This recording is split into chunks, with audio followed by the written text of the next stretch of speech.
The digital clock glowed 3:17 a.m. when Zara heard the bedroom door creak open. She kept her breathing steady and her eyes barely cracked, watching through her lashes as her husband Brandon tiptoed across their hardwood floor. His movements were careful, practiced. This wasn't his first time. She watched him pause at her dresser, his silhouette outlined by the hallway light. His hand moved toward her purse with the precision of someone who had done this before. The leather made the softest whisper as he opened it, and Zara's heart hammered against her ribs. After 3 months of suspicion, after 3 months of noticing the small changes in his behavior, she was finally going to get her proof. Brandon's fingers found exactly what they were looking for: the platinum credit card she had deliberately placed in the most accessible pocket. The card that looked exactly like all her other cards but was connected to a completely separate account. An account she controlled. An account she had loaded with $50,000 of her own money, knowing exactly what he would do with it. He slipped the card into his wallet and crept back out of the room. Zara waited until she heard the front door close, then immediately reached for her phone. Her banking app showed her the account balance, $50,000. By tomorrow she knew that number would be much smaller, and she would have everything she needed. The idea for the trap had come to her 6 weeks ago. She had been doing laundry when she found a hotel receipt in Brandon's pants pocket. The Ritz-Carlton in Miami. He had told her he was in Cleveland for a conference.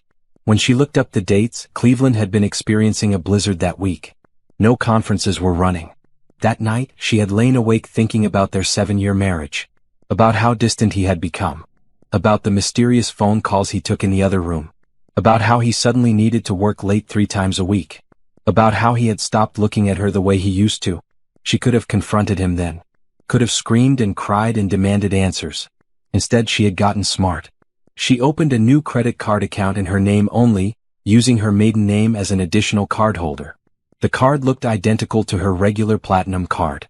She loaded it with money from her personal savings account, money she had earned from her freelance graphic design work, money that was entirely hers. Then she waited. The first charge came through at 6:45 a.m. American Airlines, $4,847 for 2 first-class tickets to Miami.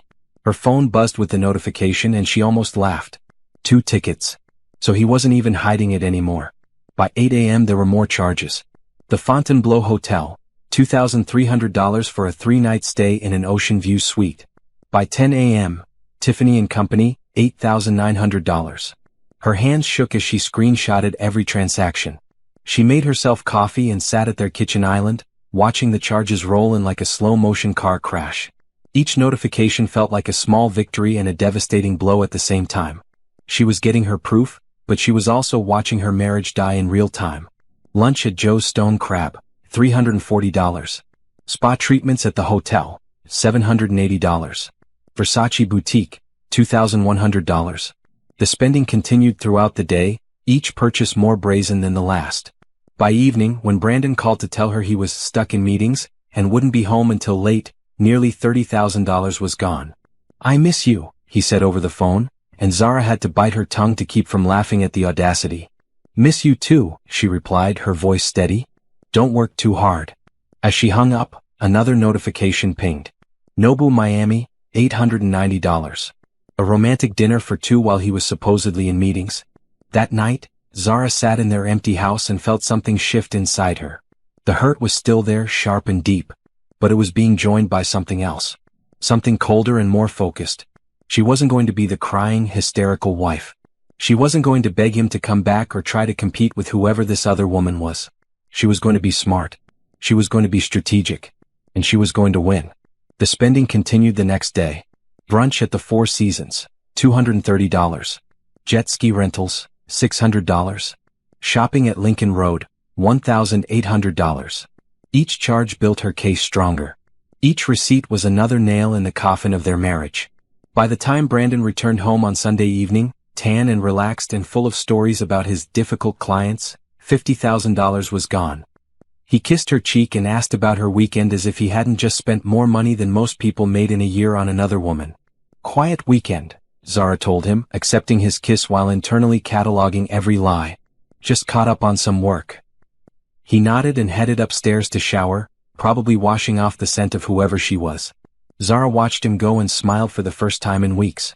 He had no idea that every dollar he had spent was documented. Every location was tracked. Every lie was recorded. The trap had worked perfectly. Monday morning brought clarity like Zara had never experienced before. While Brandon left for work, whistling and cheerful after his business trip, she spread every screenshot and notification across their dining room table. The evidence was overwhelming. 3 days in Miami had cost $50,000 of her money. But more than that, the pattern told a complete story. The duplicate charges showed he wasn't alone. 2 spa treatments. 2 dinners. 2 shopping trips.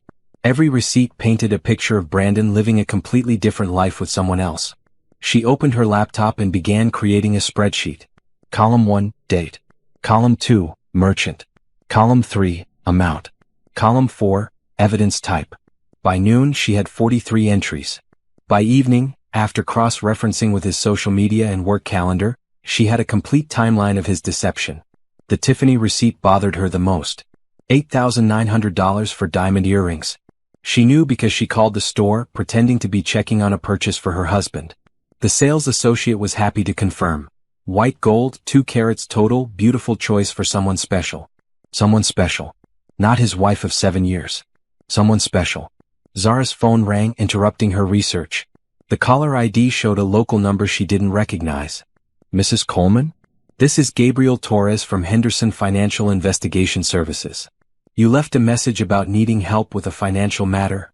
She had called the investigation firm that morning after finding their number online. Gabriel's voice was professional but kind, with just a hint of an accent that made her feel oddly comfortable. Yes, thank you for calling back. I think my husband is committing financial fraud, and I need help documenting everything for divorce proceedings. I see. Can you tell me a bit more about the situation? Zara found herself explaining everything. The suspicious behavior, the trap credit card, the $50,000 spent in 3 days. Gabriel listened without interrupting, occasionally asking clarifying questions.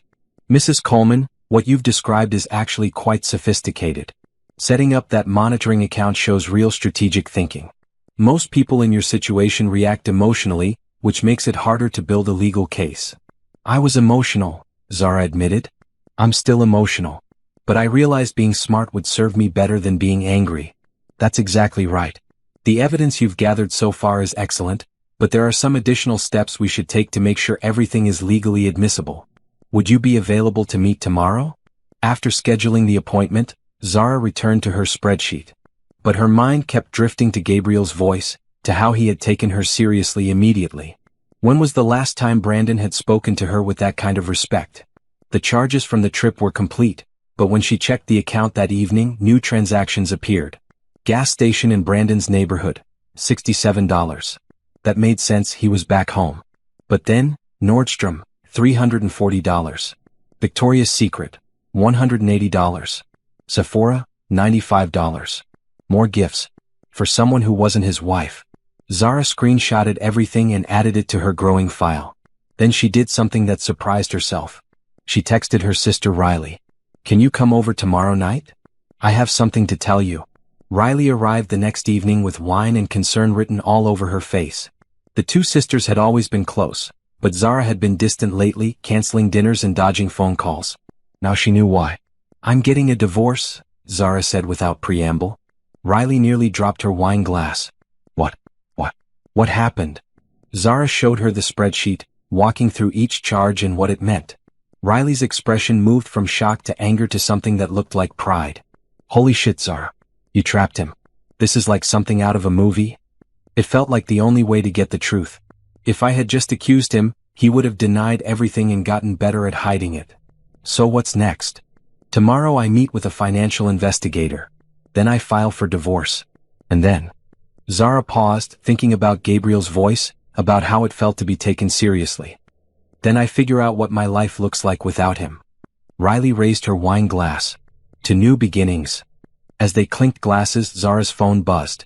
Another charge on the trap card, $220 at a lingerie boutique. She showed Riley and both women laughed, but there was no humor in it. He really has no idea, does he? Riley asked. None at all. He thinks he's so clever. That night, after Riley left, Zara sat in her home office updating her evidence file. The dining room table was covered with printed receipts, bank statements, and handwritten timelines. Tomorrow she would meet Gabriel and begin the legal process of ending her marriage. But tonight she allowed herself to feel proud. She had been betrayed and lied to and used. But she hadn't fallen apart. She had gotten smart. She had gotten strategic. She had turned her husband's betrayal into his own trap. The credit card was still in his wallet, still being used. And every single charge was building her case stronger. Gabriel Torres turned out to be nothing like what Zara had expected from a financial investigator. She had pictured someone older, maybe rumpled and cynical. Instead, the man who met her at the downtown coffee shop was probably around 35, with kind eyes and an easy smile. He wore a well-fitted suit but had rolled up his sleeves, giving him an approachable air that immediately put her at ease. "Mrs. Coleman?" He stood as she approached, extending his hand. "Gabriel Torres. Thank you for meeting me." His handshake was firm and warm, and Zara found herself noticing details she hadn't paid attention to in years. The way his eyes crinkled when he smiled. The fact that he waited for her to sit before taking his own seat. Small courtesies that Brandon had stopped showing her long ago. "Please call me Zara. And thank you for taking my case." Gabriel pulled out a tablet and opened a legal pad. "Before we start, I want you to know that what you've done so far is impressive. Most people in your situation are too emotional to think strategically. You've built a solid foundation for your case." Over the next 2 hours, Gabriel walked her through the legal implications of everything she had documented. The credit card charges could be considered fraudulent use since Brandon hadn't gotten permission to use her card. The fact that he had lied about his whereabouts while spending her money strengthened the case for fault-based divorce in their state. "The key now is maintaining the status quo while we build an even stronger case," Gabriel explained. "Don't let him know you suspect anything. Keep acting normal. And whatever you do, don't confront him until we have everything documented." "Act normal," Zara repeated. "Pretend I don't know my husband is stealing my money to spend on another woman. I know it sounds impossible, but it's crucial. The moment he knows you know, he'll change his behavior. He might stop using the card, or worse, he might start hiding assets we haven't found yet." That evening, Brandon came home with flowers. Cheap grocery store roses, the kind he grabbed when he felt guilty about something. Zara accepted them with a smile and put them in water, all while thinking about the $8,900 diamond earrings he had bought someone else 3 days earlier. "How was your day, baby?" he asked, kissing her forehead. "Good. Finished up the Morrison project. How about you?" "Busy. You know how it is." He loosened his tie and headed for the kitchen. "What's for dinner?" The casual assumption that she would cook for him after he had spent $50,000 on another woman almost broke her composure. "Almost. I was thinking pasta," she said instead. "That okay. Perfect. You're the best." As Zara cooked dinner, Brandon sat at the counter scrolling through his phone and telling her about his day. He was a good liar, she realized. The story about difficult clients and endless meetings sounded believable. If she hadn't had proof, she might have believed it herself. Her phone buzzed with another credit card notification. The trap card, of course. Brandon glanced up from his own phone. "Work email?" he asked. "Just a client confirming a deadline," Zara replied smoothly. The charge was for $95 at Bath & Body Works. More gifts for his girlfriend. Zara stirred the pasta sauce and kept her face neutral. Over dinner, Brandon was more attentive than he had been in months. He asked about her work, complimented the food, even suggested they plan a weekend getaway. "Where were you thinking?"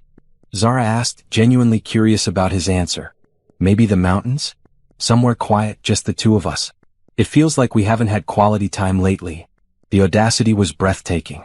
He was suggesting a romantic getaway after returning from a $50,000 vacation with another woman just days earlier. "That sounds nice," Zara said. "Let me check my calendar." After dinner, Brandon retreated to his home office for a few work calls. Zara cleaned the kitchen and then went to her own office, where she updated Gabriel on the day's new charges and Brandon's behavior. Gabriel responded quickly. "His increased attention to you is probably guilt-driven. Common pattern. Stay strong." The next morning brought a new development. Brandon left for work as usual, but within an hour, new charges appeared on the trap card. Starbucks, $12. Then an hour later, Panera, $24. Then, Macy's, $340. He wasn't at work. He was with her. Zara found herself Googling the addresses of the charges, mapping out Brandon's actual day versus the story he had told her. The pattern was clear. He was spending the day shopping and having coffee with his girlfriend, using Zara's money to do it. When he came home that evening, he looked tired. "Long day?" Zara asked. "The worst. Back-to-back meetings, then that Johnson account blew up. I barely had time to eat lunch. Liar. He had spent $24 at Panera at 1:30 p.m. She had the receipt timestamp. Poor baby, she said, massaging his shoulders. Maybe a bath would help you relax. That sounds amazing. God, I love you. The words hit her like a physical blow. He said he loved her while her money paid for his lies. While her credit card bought gifts for another woman. While he built an entire second life that she wasn't part of. But Zara just smiled and ran him a bath, and when he was soaking, she updated her evidence file with the day's new charges.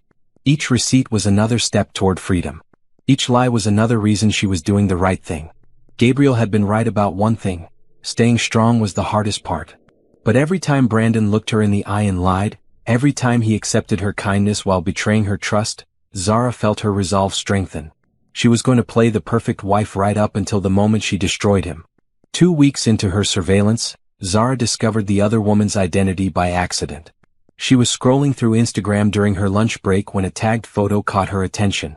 Brandon's company had posted pictures from their quarterly team meeting, and there, sitting 2 seats away from her husband, was a stunning brunette with a bright smile and familiar diamond earrings. The earrings from Tiffany. The ones that cost $8,900 of Zara's money. The woman's name was Nicole Parker, according to her Instagram profile. Marketing coordinator at the same firm where Brandon worked as regional sales director. Her bio read, "Living my best life, sparkles, Miami vibes, always palm tree," and her feed was full of expensive restaurants, designer handbags, and photos from tropical vacations. Zara scrolled back through Nicole's posts and found what she was looking for. Photos from Miami from the exact weekend Brandon had been in meetings. Nicole at the Fontainebleau pool. Nicole at Nobu. Nicole wearing a new Versace dress that Zara recognized from the credit card charges. But Nicole's biggest mistake was posting a photo at Café Amélie, a trendy brunch spot downtown, with the caption, "Perfect Tuesday morning with my favorite latte hot beverage, #blessed." The timestamp showed it was posted just yesterday at 11:30 a.m. The same time and place Brandon had charged $28 on the trap card for 2 coffees. Zara sat in her car in the parking lot of her own office building and stared at the photo. Nicole looked so happy, so carefree. She probably thought she had won some kind of prize. A successful, married man spending lavishly on her, taking her on expensive trips, buying her jewelry that cost more than most people made in months. She had no idea that every dollar came from the wife she was betraying. That evening, Zara met Gabriel at his office to review the new evidence. His workspace was clean and organized, with law books lining one wall and family photos on his desk. She noticed he wasn't wearing a wedding ring. "This is excellent work," Gabriel said, scrolling through the screenshots of Nicole's social media posts.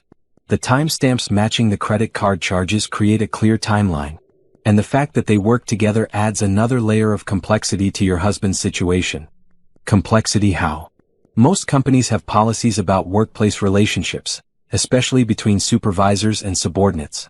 Brandon is Nicole's superior, which could create liability issues for the company. They might be very interested to learn about this relationship.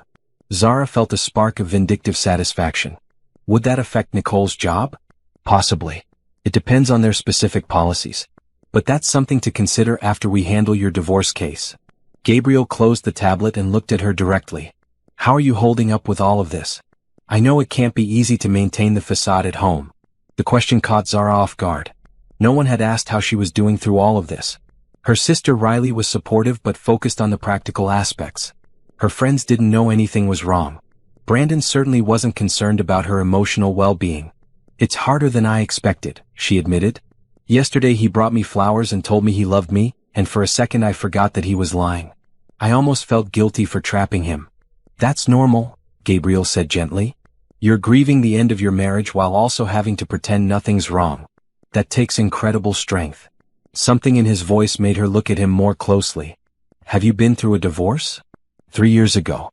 My ex-wife was having an affair with her tennis instructor. I found out when I saw a charge for a weekend in Napa on our joint card." He smiled ruefully. "I didn't handle it as strategically as you have. I confronted her immediately and ended up with a much worse settlement than I should have gotten." "I'm sorry. That must have been awful." "It was. But it taught me something important.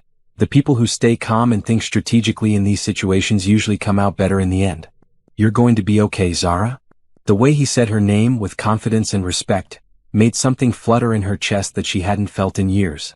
Driving home, Zara found herself thinking about Gabriel's kindness, his competence, the way he treated her like an intelligent partner rather than a victim.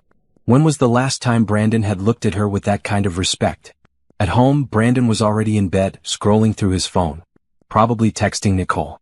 "How was your evening?" he asked without looking up. "Fine. Had dinner with Riley." The lie came easily now. "How about you?" "Just caught up on some reports." "Nothing exciting." Zara got ready for bed thinking about Nicole's Instagram post from that morning. The young woman looked so pleased with herself, so confident that she was living her best life. She had no idea that her sugar daddy was about to lose everything. As Zara drifted off to sleep, she found herself wondering what Nicole would do when the credit cards got cut off. When Brandon lost his job for embezzlement. When the expensive gifts stopped coming and reality set in. She supposed she would find out soon enough. 3 weeks later, Zara's evidence file had grown into something that looked like a federal investigation. Gabriel had helped her organize everything into categories: financial fraud, adultery evidence, timeline documentation, and asset protection. The trap credit card had captured over $75,000 in fraudulent charges, each one meticulously documented and cross-referenced. But Gabriel had discovered something even more damaging. "Your husband has been using your joint business account to fund his affair," Gabriel explained during their Thursday meeting at his office. "The account that's supposed to be for your freelance design business? He's been making cash withdrawals and transfers that I think he assumed you wouldn't notice." Zara stared at the bank statements spread across Gabriel's desk. Highlighted in yellow were dozens of transactions she hadn't authorized. $2,000 cash withdrawal, $3,500 transfer to his personal account, $1,800 cash withdrawal. The amounts were staggered over several months, never enough to empty the account but substantial enough to fund an expensive lifestyle for 2 people. "That bastard," she whispered. "That account has money I earned. Money for our future, for the house renovations we've been planning." "Which brings up another issue," Gabriel said carefully. "The renovations. Has Brandon been talking about any major purchases lately? Home improvements, investments, anything that would require moving large amounts of money?" "Actually, yes. He's been pushing to refinance the house. He says we could get a better rate and pull out equity for improvements." Zara felt her stomach drop. "He's trying to get access to more money, isn't he?" "It's possible. We need to act quickly to protect your assets. I've drawn up papers to freeze your joint accounts and establish your separate property claims, but you'll need to file for divorce to implement them." The word, divorce, still hit her like a punch to the chest, even though she had been planning it for weeks. This was really happening. Her 7-year marriage was ending and she was about to become one of those women she had always felt sorry for. Divorced, betrayed, starting over. "Zara?" Gabriel's voice was gentle. "You don't have to decide today. But the longer we wait, the more assets he could potentially hide or spend." She looked at Gabriel across his desk, taking in his patient expression and kind eyes. Over the past month, their meetings had become the highlight of her week. He treated her like a partner, valued her intelligence, made her feel capable and strong. The contrast with Brandon's dismissive attitude toward her was stark. "Let's do it," she said firmly. "File the papers." "Are you sure?" "Once we file, there's no going back to gathering evidence quietly." "I'm sure." "Besides," she smiled grimly, "I have an idea about how to make the confrontation count." That evening, Brandon came home with takeout from their favorite Thai restaurant and a bottle of wine. "Thought we could have a nice dinner together," he said, kissing her cheek. "Feel like we haven't been connecting lately." The irony was painful. He was right, they hadn't been connecting. But not for the reasons he thought. Over dinner, Brandon was more talkative than he had been in months. He told her about his work projects, asked about her design clients, even brought up their old plans for traveling to Europe together. "Maybe we should book that trip to Italy we talked about," he suggested. "After we refinance the house and get some cash freed up." There it was. The refinancing plan that would give him access to their home equity. Money he could spend on Nicole while Zara paid the mortgage. "That sounds wonderful," she said. "How much equity could we pull out?" "Probably around 100,000. We could do the renovations and still have money left over for travel, investments, whatever we want." "Whatever we want." He said it so casually, as if Nicole wasn't part of the equation. As if the "we" in that sentence meant what it used to mean. After dinner, Brandon retreated to his office for client calls, and Zara texted Gabriel, "He's definitely planning to access home equity. We need to move fast." Gabriel's response was immediate. Papers will be ready tomorrow. Are you prepared for his reaction? Zara looked around their living room at the photos from their wedding, at the furniture they had picked out together, at the life they had built that was about to end. Brandon's laughter echoed from his office, probably talking to Nicole. She typed back, "I'm ready." But as she got ready for bed, Zara realized she wasn't just ready to end her marriage. She was ready to start over. And for the first time in months, that prospect felt exciting rather than terrifying. The trap had worked perfectly. Brandon had stolen her money, betrayed her trust, and lied to her face for months. But in doing so, he had also given her everything she needed to walk away with her dignity and her assets intact. Tomorrow, Gabriel would file the divorce papers. And then the real confrontation would begin. The divorce papers were filed on a Friday morning. Gabriel handled everything at the courthouse while Zara was at work, maintaining her normal routine. By evening, she was officially separated from Brandon, with temporary orders freezing their joint accounts and protecting her assets. Brandon had no idea. The restraining orders on the accounts will go into effect Monday morning, Gabriel explained over the phone. Which means you have the weekend to prepare for his reaction when his cards start getting declined. Actually, Zara said, I have a better idea. What if we didn't wait for him to find out accidentally? She outlined her plan to Gabriel, who was quiet for a long moment after she finished. That's actually brilliant, he said finally. Public, witnessed, recorded, and completely legal. But are you sure you're emotionally prepared for that level of confrontation? I've been preparing for weeks. And honestly, I want our families to know the truth about who he really is. The plan was simple but devastating. Sunday dinner at their house with both sets of parents, Brandon's sister and Zara's sister Riley. A family gathering that Brandon would think was just a normal weekend dinner. But Zara would be presenting him with a very special gift. Saturday morning, Zara spent hours at a print shop, creating a beautiful leather-bound photo album. The kind that looked like a wedding album or vacation memories. Inside, instead of happy photos, were printed screenshots of every credit card charge, every receipt, every timeline entry from her investigation. The first page read, Brandon's business trips, a photo journey. The next pages showed the charges from Miami, paired with Nicole's Instagram photos from the same locations. The Fontainebleau pool charge next to Nicole's poolside selfie. The Nobu dinner receipt next to Nicole's post about amazing sushi with someone special. The final pages contained screenshots of their text message history. Gabriel had helped her legally obtain these through a private investigator. Bank statements showing the unauthorized transfers, and a timeline showing how Brandon's work trips always coincided with charges for two people. It was damning, complete, and presented in a format that told the story clearly to anyone who looked at it. Sunday evening, both families arrived at 6 p.m. sharp. Zara's parents brought wine, Brandon's mother brought her famous brownies. Everyone was in good spirits, happy for a family dinner they hadn't had in months. Brandon played the perfect host, charming everyone with stories from work and compliments for Zara's cooking. His parents beamed with pride at their successful son. Her parents asked about their Europe travel plans. His sister talked about wanting to find a marriage as strong as theirs. Every word felt like a knife. After dinner, as everyone settled in the living room with dessert and coffee, Zara stood up. I have something special to share with everyone, she announced. Brandon, this is for you. She handed him the leather album with a bright smile. Just some memories I put together. Brandon looked confused but pleased. Honey, what's the occasion? Open it and see. The room fell silent as Brandon opened the album. Zara watched his face change as he processed the first page, then the second. The color drained from his cheeks. His hands started to shake slightly. What is this? He asked, his voice barely above a whisper. Your business trips, Zara replied calmly. I thought it would be nice to document all the places you've been, all the things you've done. Keep going, there's more. Brandon's mother leaned forward. What kind of business trips?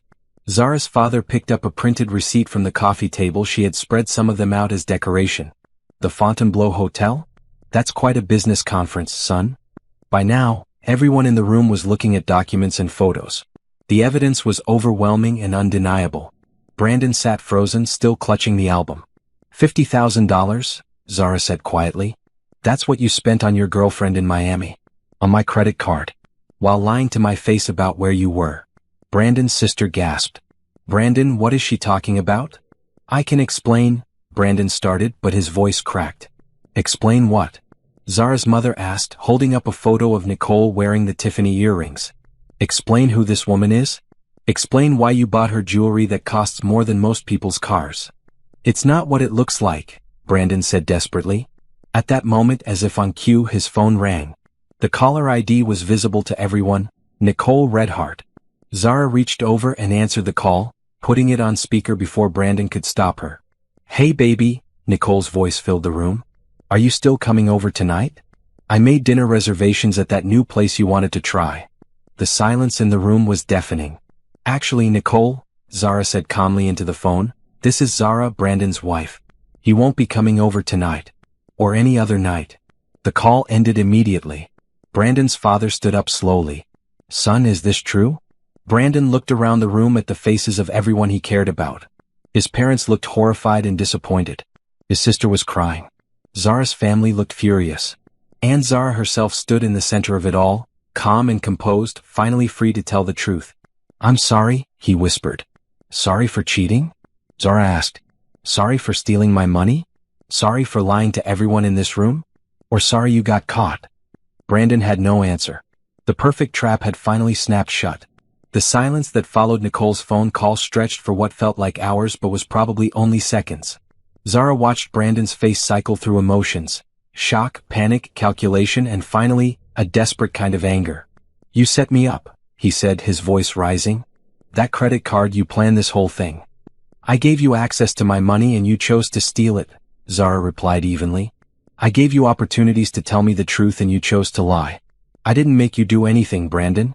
I just made it easier to catch you doing what you were already doing. Brandon's mother was flipping through the photo album, her face growing paler with each page. Brandon James Coleman, she said, using his full name like she had when he was a child in trouble. How could you do this to Zara? How could you do this to our family? Mom, you don't understand. I understand perfectly, his father interrupted, his voice cold with disappointment. You cheated on your wife with a colleague, spent her money on your affair, and lied to everyone who cares about you. What exactly am I not understanding? Zara's father stood up and put his arm around her shoulders. Sweetheart, how long have you known? About the affair? I suspected for months. But I only had proof after I set up the monitoring account 3 weeks ago. She looked directly at Brandon. 3 weeks of watching you spend my money on her while coming home and telling me you loved me. I do love you, Brandon said desperately. This thing with Nicole, it's not serious. It's just, I don't know, a midlife crisis or something. We can work through this. Riley, who had been quietly documenting the conversation on her phone, spoke up. A midlife crisis that cost $75,000? A midlife crisis that involved embezzling from joint accounts. Brandon's head snapped toward Riley.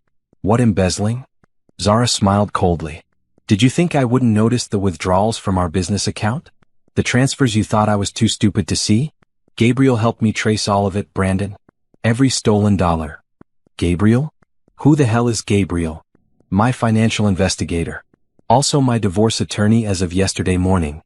She pulled out a folder and handed him the divorce papers. Consider yourself served. Brandon stared at the legal documents like they were written in a foreign language. Divorce? Zara, come on. We can fix this. Couples therapy, anything you want. What I want is for you to leave my house. Our house, Brandon corrected automatically. My house, Zara repeated firmly. Check page 12 of those papers. Temporary orders award me exclusive use of the marital home. You have until tomorrow evening to collect your personal belongings. Brandon's sister had been crying quietly throughout the confrontation, but now she spoke up. Brandon, just stop. Stop making it worse. Look around this room. Look at what you've done to people who love you. For the first time, Brandon seemed to really see the devastation on everyone's faces.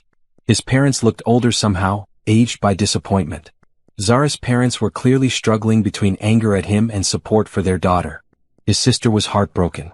And Zara herself stood in the center of it all like an avenging angel, beautiful and terrible and completely untouchable. I never meant for this to happen, he said quietly. But it did happen, Zara replied. And now everyone knows exactly who you really are. Brandon's phone rang again. Nicole, of course. This time he declined the call, but it rang again immediately. You should probably answer that, Zara suggested. She's going to be very confused when your credit cards start getting declined tomorrow. What do you mean? Gabriel had prepared her for this moment. All joint accounts are frozen as of tomorrow morning. The credit cards you've been using, the checking account, the savings account, even the business line of credit. You'll have access to whatever was in your personal accounts, but everything else is protected pending the divorce settlement. Brandon's face went white. You can't do that. I need access to those accounts for work, for living expenses. You should have thought of that before you spent my money on your girlfriend. Zara's voice remained calm, but inside she felt a fierce satisfaction. Don't worry, I'm sure Nicole will understand when the expensive dinners and shopping trips stop. Brandon looked around the room one more time, as if hoping someone would come to his defense. No one did. Even his own parents were looking at him like they didn't recognize him. I'll fight this, he said finally. I'll get a lawyer. You can't just take everything. I'm not taking everything, Zara corrected. I'm protecting my assets from further theft. There's a difference. Brandon's father cleared his throat. Son, I think you should leave now.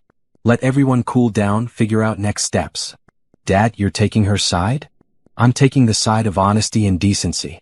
Something you seem to have forgotten about. As Brandon gathered his keys and wallet, preparing to leave his own home, he turned back to Zara one more time. This isn't over, he said. Yes, it is, Zara replied simply. It's been over for weeks. You just didn't know it yet. After Brandon left, the families began cleaning up the dinner dishes and evidence papers. Everyone moved quietly, still processing what had just happened. I'm proud of you, Zara's mother said, hugging her daughter tightly.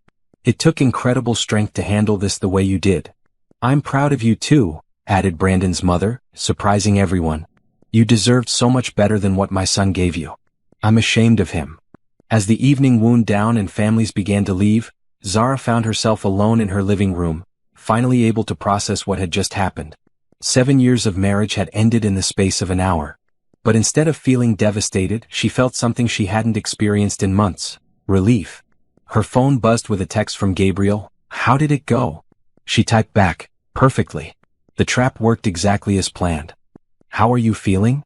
Zara paused, considering the question. How was she feeling? Free. Vindicated. Strong.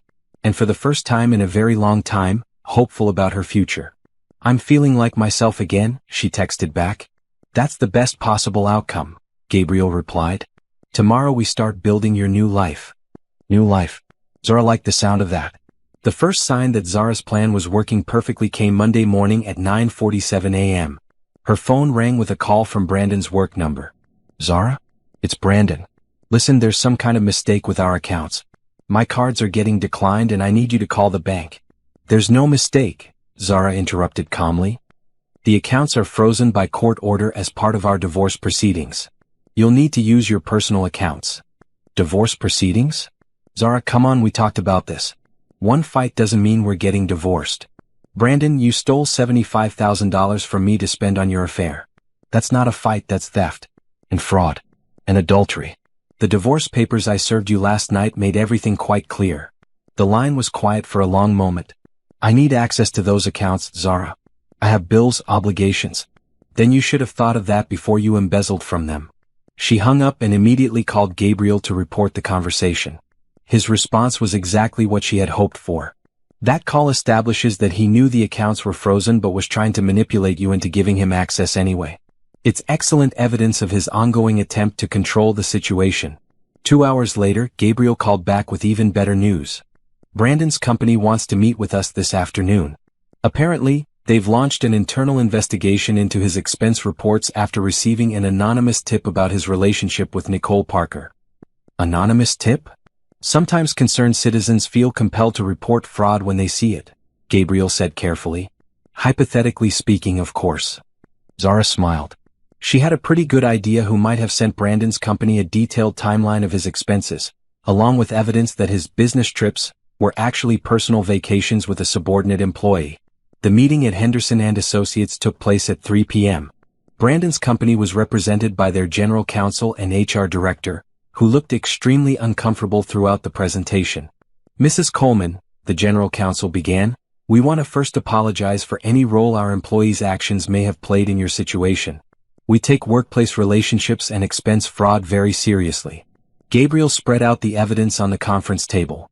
Credit card statements, expense reports, travel receipts, and timeline documents. The pattern was undeniable. Mr. Coleman submitted expense reports for business travel that were actually personal trips with Miss Parker, Gabriel explained. He also used company accounts to pay for meals, entertainment, and gifts that had no business purpose. The HR director was taking notes rapidly. Do you have documentation showing the company account was used? Zara pulled out another folder. She had spent Sunday morning after Brandon left, going through old bank statements and credit card bills. The company card charges told their own story. Expensive dinners for two on nights when Brandon claimed to be working late, hotel charges in cities where the company had no clients, spa treatments and shopping that were clearly personal. $15,000 in fraudulent company expenses over the past 6 months, she said, sliding the summary across the table. The general counsel's face was grim. And Miss Parker's involvement? She benefited directly from the fraudulent charges, Gabriel replied. The restaurants, hotels, and gifts were for her.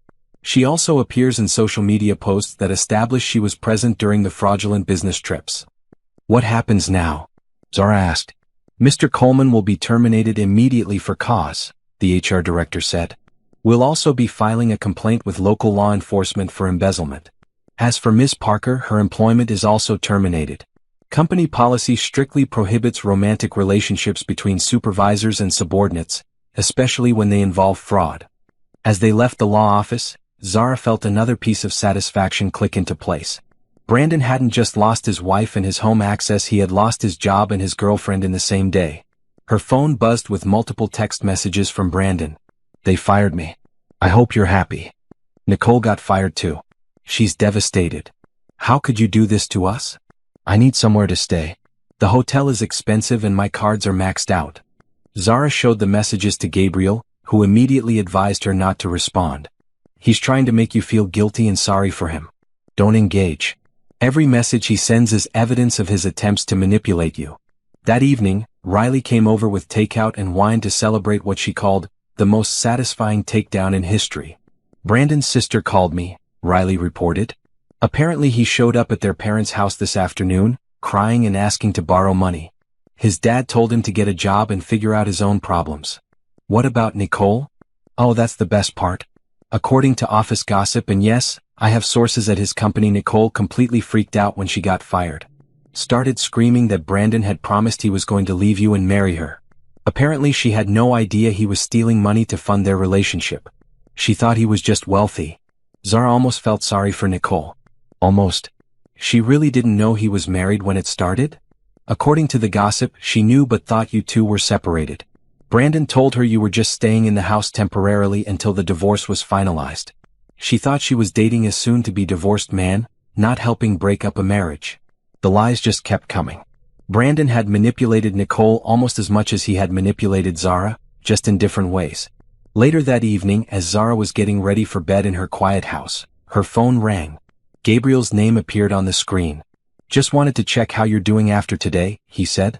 It was a lot of information and legal proceedings all at once. I'm doing surprisingly well, Zara replied honestly. Better than I've felt in months, actually. That's good to hear.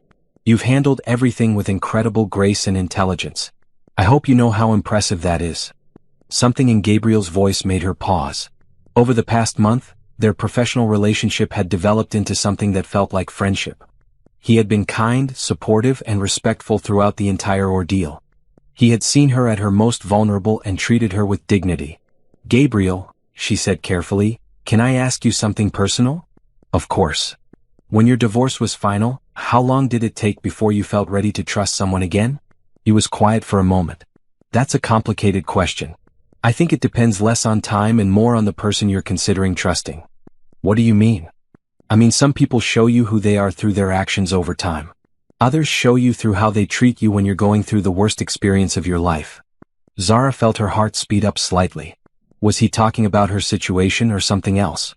The right person, Gabriel continued, will see you at your most vulnerable and still treat you with respect and kindness. They'll support your strength instead of taking advantage of your weakness. Gabriel, Zara said softly, are we still talking about divorce recovery? His chuckle was warm and genuine. Maybe not entirely. But we should probably wait until your divorce is final before we have that conversation more directly. How long until it's final? With all the evidence we have, probably 3 to 4 months. Maybe sooner if Brandon doesn't contest the terms. 3 months. Zara found herself looking forward to those months not with dread, but with anticipation. Time to heal, time to rebuild, and time to see where this unexpected connection with Gabriel might lead. I should let you get some rest, Gabriel said. Big day tomorrow, we're meeting with the prosecutor about Brandon's embezzlement charges. Gabriel? Yes. Thank you. For everything. You've made the worst time in my life feel manageable. You made it manageable, Zara. I just helped organize the evidence. After they hung up, Zara sat in her bedroom thinking about the events of the past month. Brandon's betrayal had nearly destroyed her, but it had also led her to discover her own strength. And unexpectedly, it had brought Gabriel into her life. The trap she had set for Brandon had worked perfectly. But she was beginning to think it might have caught something else entirely, a chance at real happiness. 6 months after the confrontation that ended her marriage, Zara stood in her completely renovated kitchen, making coffee for two. The house looked nothing like it had when Brandon lived there. She had painted every wall, replaced the furniture, and turned his old office into a bright studio space for her design work. Gabriel emerged from the guest bedroom where he had been staying for the past 2 weeks while his own place was being fumigated, wearing one of her old college t-shirts and looking adorably rumpled. "Good morning," he said, kissing her forehead as he reached for his mug. "Did you see the news about Brandon?" Zara's divorce had been finalized 2 months earlier, with a settlement that left her with the house, most of their assets, and a substantial alimony payment. Brandon had attempted to contest the terms, but the evidence of his fraud made his legal position impossible. "What news?" she asked, settling onto the couch beside him. Gabriel pulled up a local news article on his phone. Henderson Financial, his old company, is suing him for civil damages related to the embezzlement. Apparently the criminal charges were just the beginning. The article detailed how Brandon's fraudulent expense reports had cost the company nearly $50,000 over 2 years, much more than Zara's investigation had originally uncovered. The company was seeking full restitution plus damages. How much is he looking at paying? Probably around $150,000 total, between the criminal restitution, civil damages, and legal fees.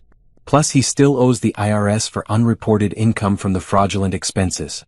Zara felt a moment of satisfaction, followed quickly by something that surprised her: pity. Brandon had lost his job, his wife, his girlfriend, his family's respect, and now faced financial ruin. All for what? A few expensive vacations and jewelry for a woman who had dumped him the moment the money stopped flowing. "Do you feel bad for him?" Gabriel asked, reading her expression. "A little," she admitted. "Is that weird?" "Not at all. You're not a vindictive person, Zara. You wanted justice and protection for yourself, not to destroy him completely. The fact that you can feel empathy for him even after what he did says good things about your character." This was one of the things Zara had come to love about Gabriel over the past months. He understood her complicated emotions without judgment. He supported her strength but never dismissed her softer feelings. Their relationship had developed slowly and carefully after her divorce was final. Dinner dates, long walks, conversations that stretched into the early hours of the morning. Gabriel had been patient with her trust issues, understanding about her need to rebuild her sense of self, and amazed by her resilience. "Speaking of character," Gabriel said, "I have something to tell you." "Good something or bad something?" "Good something. Remember that financial consulting business you talked about starting? The one helping other women who've been financially betrayed?" Zara nodded. The idea had come to her during her own divorce proceedings. She had realized how lucky she was to have Gabriel's expertise and wondered how many women going through similar situations didn't have that kind of help. "Well, I may have mentioned your idea to a friend who works at the Women's Legal Aid Society. They're looking for someone to run financial fraud workshops for their clients. It would be part-time to start, but it could grow into something bigger." "Are you serious?" "Completely serious. They want to meet with you next week." Zara threw her arms around Gabriel's neck, nearly spilling both their coffees. The idea of turning her worst experience into something that could help other women felt like perfect closure. Her phone rang, interrupting the celebration. Riley's name appeared on the screen. "Guess what I just heard through the office gossip network," Riley said without preamble. "Good morning to you too, sister dear. Nicole Parker got arrested last night for credit card fraud. Apparently she's been running scams on dating apps, getting men to give her their financial information and then maxing out their cards." Zara and Gabriel exchanged looks. So her relationship with Brandon wasn't her first time stealing from men? Apparently not. The police think she specifically targeted married men because they're less likely to report fraud quickly. Something about not wanting their wives to see the charges. Wow. Brandon really knew how to pick them. Speaking of picking them, Riley continued, how are things with your sexy investigator?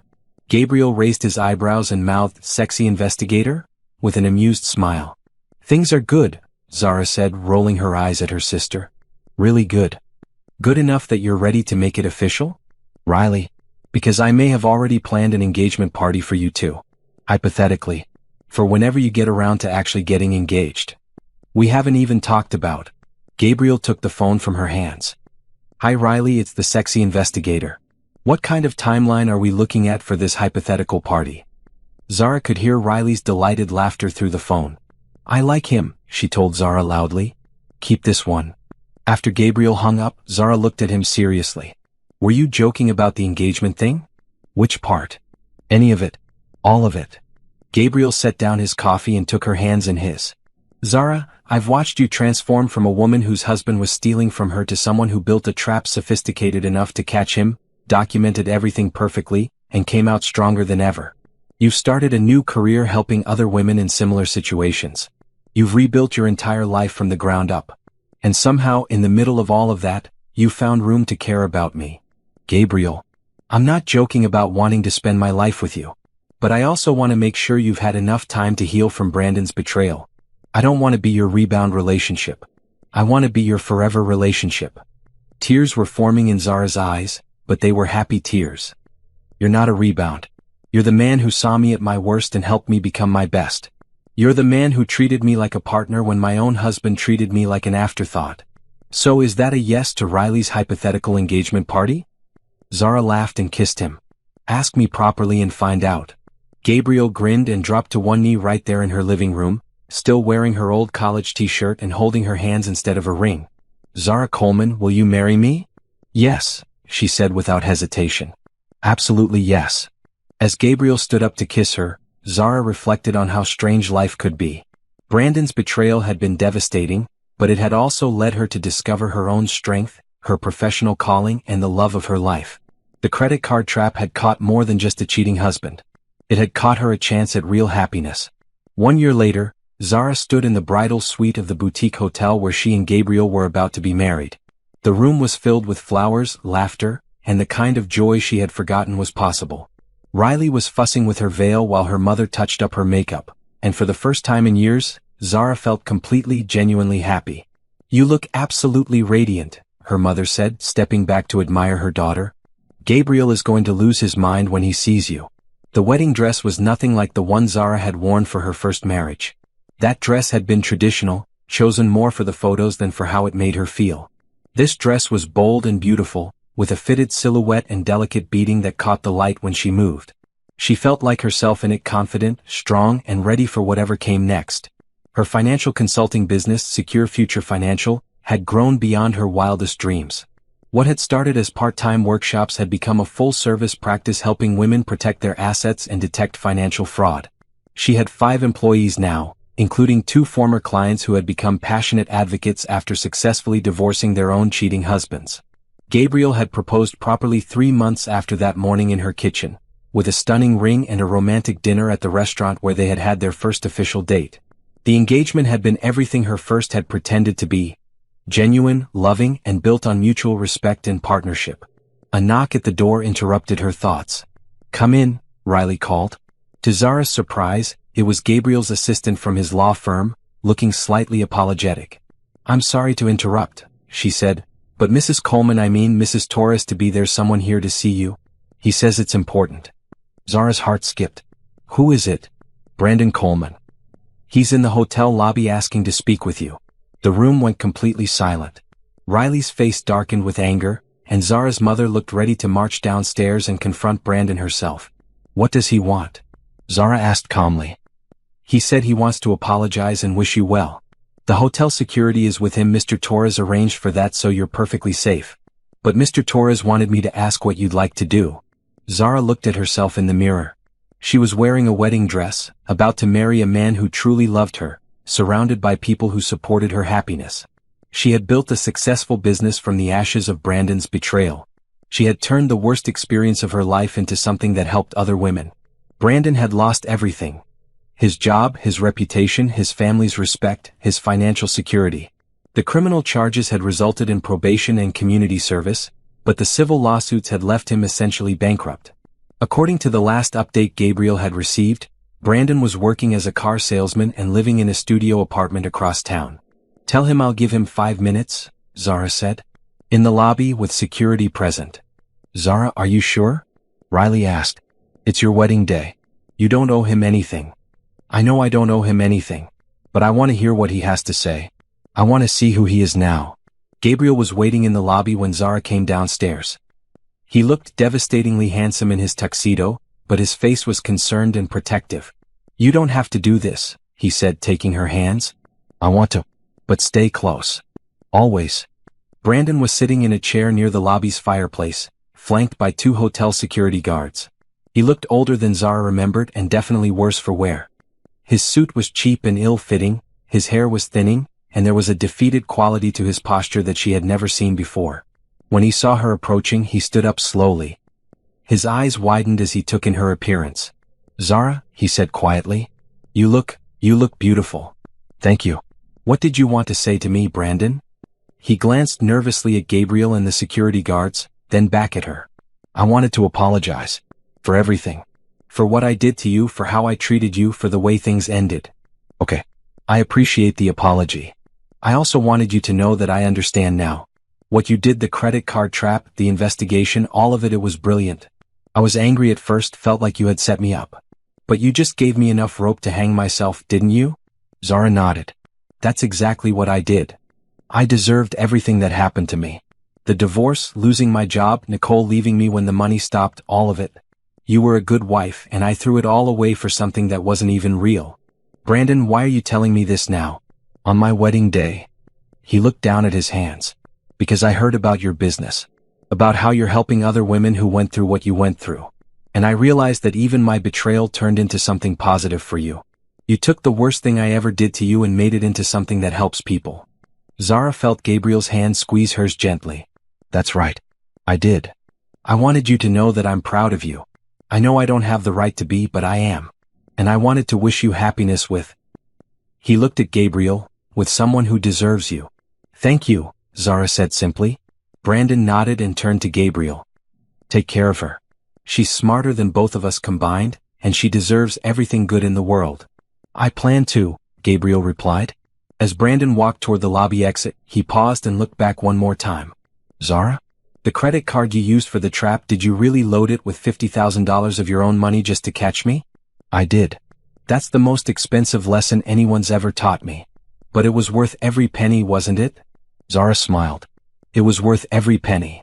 After Brandon left, Gabriel wrapped his arms around her from behind. "How do you feel?" "Like I'm ready to marry you and start the next chapter of our life together." "No regrets about seeing him?" Zara thought about it for a moment. "Actually, no. It was perfect closure. He apologized, acknowledged what he did wrong, and recognized that I turned his betrayal into something positive. I couldn't have asked for a better ending to that story. And now we start our story." An hour later, Zara walked down the aisle toward Gabriel, surrounded by family and friends who truly supported their happiness. As she reached the altar and took Gabriel's hands, she reflected on the journey that had brought her to this moment. Brandon's betrayal had been devastating, but it had also revealed her own strength, led her to her true calling, and brought Gabriel into her life. The credit card trap had been the beginning of the best revenge possible. A life so much better than the one she had lost that she was grateful for the betrayal that had set her free.